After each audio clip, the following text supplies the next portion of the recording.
Hi, this is Cy from NAMI, New Mexico. Some of you know me from having taken our Family to Family 12-week evidence-based education course, or from other programs conducted by NAMI. Some of you watching this are just family or friends, and some of you may know me as Basil on an online British car discussion forum that I run as a hobby. Well, it's that time of year again for our annual NAMI Walks for the Mind of America fundraiser. I'm sending this video out to as many folks as I can, and I'm asking you to consider joining my team, the Family to Family Flyers, or at least make a donation and help me raise money for NAMI, the National Alliance on Mental Illness. NAMI is the largest grassroots volunteer organization in the nation that advocates for people with mental illness and their families. We offer a host of support, education, and outreach programs to accomplish our mission. My wife and I have been involved with NAMI since 2006 when a family member developed a serious brain disorder. I have been teaching our family-to-family education class since 2006, and I now serve as our state's NAMI program director. To give you a small taste of what NAMI does, I'd like to just show you a small snippet from an Emmy award-winning documentary produced by Chris Schuler. In this clip, you'll see yours truly and several other family members interacting in a typical family-to-family class.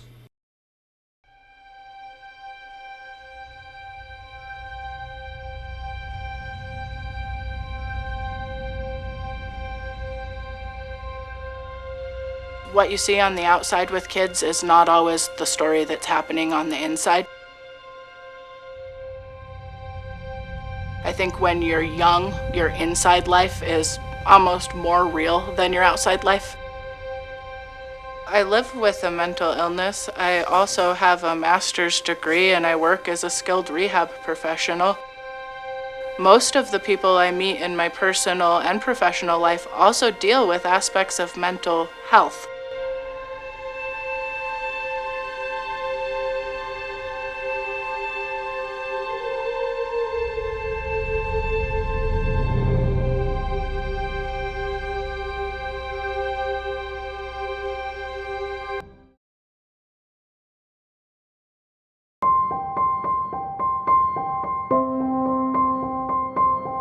I think the most important thing I would say to parents is to talk to their children openly about mental health and mental health conditions. Talk about things like depression. Lots of people deal with depression. It's really normal. It's not an extreme thing. This is what depression is like. Hey, I notice you've been very sad lately. Have you heard about depression? You seem to be having a difficult time regulating your mood.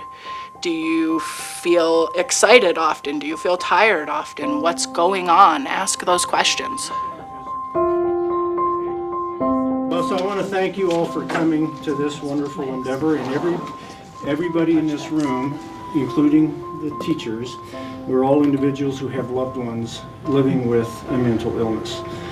And NAMI is a grassroots organization. Our chapter here was started in 1985, where people experiencing mental illness and families experiencing mental illness in a member were not getting sufficient help from the medical profession and decided to see what they could do for self-help. The family-to-family class really opens people up to the concept that they aren't alone. this is class number 7. It's called the Empathy Workshop. Empathy, the intimate comprehension of another person's thoughts and feelings without imposing our own judgment or expectations. My son was what you would consider a normal child. He was actually a dream child. He got straight A's, he was athletic, he was smart, he was social, he was respectful. She was 7th grade. When he got into the beginning of high school, he started complaining about, he thought he was going deaf. My son was probably in junior high when it started. Really started noticing it in 7th grade. My husband and I both thought It was normal teenage behavior. He was still on the football team. He was doing things that was trying to be a normal kid. But there was something that was just off, that wasn't quite right. I was called to the counselor's office about 3 times a week because she was writing something sad. Her drawings looked disturbing. She was being bullied and she was cutting, and so they noticed the scars on her arms. Now, if I could have you all take a look at handout number 2, okay, and it's titled Defensive Coping Strategies Used to Preserve Self-Esteem in Mental Illness. The important thing to realize here is that all of these are very human responses to feeling temporarily defeated. Not just some of these, but every single one of these my son uses to cope. And the heartbreaking thing is it's the exact opposite of who he used to be before he developed schizophrenia. We expect at a certain age that they're going to be thus and such because we've instilled good behaviors in them. And it is very difficult to see these because it happens. I can't let other people's judgment of those, how I'm responding to those situations, like affect, or how my loved one is reacting, affect what I know is going on, with him, and I just have to be there. For me, it happened in the Christian community. So, like what you think you should find the biggest refuge in, sometimes you're rejected, and it can be the most painful. A lot of the time she's a normal person, but you can trigger her, and I think what I was doing by expecting her to perform and function normally, go to school, get a job, that I was actually exacerbating her humiliation with her circumstance. He was 17, 18, so I thought he was just going through what young men go through. We thought this was just, she's just going through really bad puberty. She was always a child of extremes. She was always very dramatic. I think she was about 15 or 16 when we finally took her to a therapist and got a bipolar diagnosis. The hardest part, I think, for families is that that the rest of your family members can do the same as a Christian group may, like, oh, they're different, they stay away, they don't want to know. I'm sorry about this. I'm usually very cheerful. So I think for us, as we're all dealing with the different illnesses, and recognizing that there is programs like this one that will make you better understand that you're not alone. In our circumstance, I felt like we were blamed by both family members and friends as if we were doing something wrong in how we were raising our daughter, or that we were enabling behavior. And that was terribly frustrating. I felt so alone and misunderstood. And when you're trying to work with and deal with something like a family member, it's the kind of thing that you feel isolated. But NAMI is excellent that way, because you get in a room with 12 different people and everybody says, well, my loved one, and you realize that this is not unique, that there are explored ways to deal with it. Because mental illnesses are a little bit different than a lot of other illnesses. If somebody has cancer or somebody has heart disease next door, all of the neighbors run across and they bring the casserole, right? They bring the casserole because they want to help, right?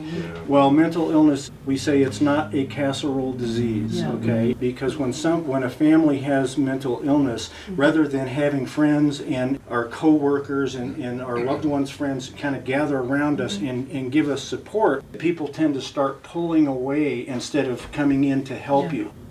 With my family, all the males in the family said, you need to send him to military school. You need to give him tough love. And because we didn't understand what was going on. He didn't have a diagnosis. We didn't know he had schizophrenia.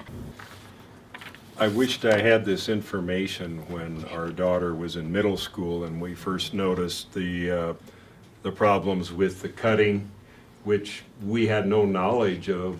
So I'll just put it out to the class when, in this case, Susan had that first initial break with reality. What do you think she was feeling?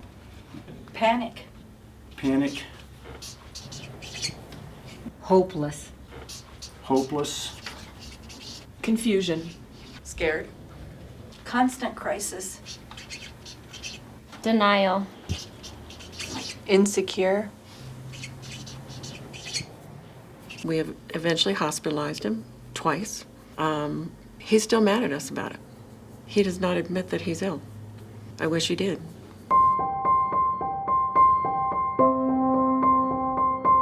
We were looking for help that he didn't seem to understand that he needed. Still doesn't. He was 19 when he was diagnosed, almost 20, and now he's 23. And he goes to the doctor, he takes his medication, he goes to counseling. But he doesn't have what we would consider a life. He still won't talk to his friends, he's not social. But there's definitely some healing there, but there's still a long way to go. Our daughter's 36 now. She's doing quite well. She's got a good job. She's working with the city and she's gotten high marks. She's been promoted. She's been asked to be a trainer for new employees, and she's doing a great job. She's on medication too. She's on medication. She sticks with her medication. She sees her doctor. She goes to a group therapy. She's getting the help and the support that she needs. My father-in-law thinks that we're enabling her and thinks that we're coddling her and we're being just ridiculous in letting her get away with this behavior. Like she can control it. Yeah, and she's on medications now. She's working really hard on at least functioning in society. Don't chalk it up to just teenage behavior. Ask. Go to the counselors. Take them to your doctors. Ask, is this normal? Because it wasn't.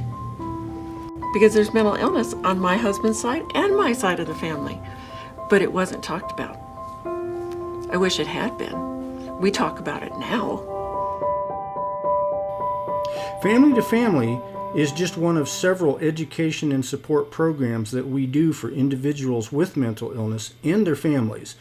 I'm asking you to please visit this website that's shown on your screen or click the link in the email if I sent this by email, and either join our team, in which case you can have your own page and you can send that out to your contacts to help us raise even more funds, or if you can't do that, then you can just make a direct contribution to our team.